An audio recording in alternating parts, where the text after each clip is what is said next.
ఏలూరు జిల్లాలోని దెందులూరు నియోజకవర్గంలోని పినకడిమి గ్రామంలో ఎమ్మెల్యే చింతమనేని ప్రభాకర్ రావు నేతృత్వంలో ఆటో డ్రైవర్ల సేవలో భాగంగా థ్యాంక్ యూ కార్యక్రమం జరిగింది. ఈ సందర్భంగా ఆటో డ్రైవర్లతో కలిసి CM Chandrababu, deputy CM Pawan Kalyan చిత్రపటాలకు పాలాభిషేకం చేశారు.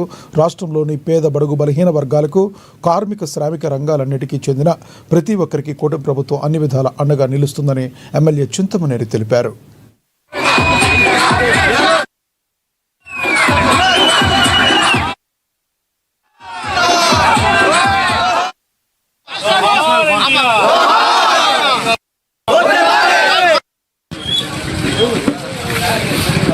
నాయకత్వం చంద్రబాబు గారి నాయకత్వం చంద్రబాబు గారి నాయకత్వం పవన్ కళ్యాణ్ గారి నాయకత్వం పవన్ కళ్యాణ్ గారి నాయకత్వం పవన్ కళ్యాణ్ గారి నాయకత్వం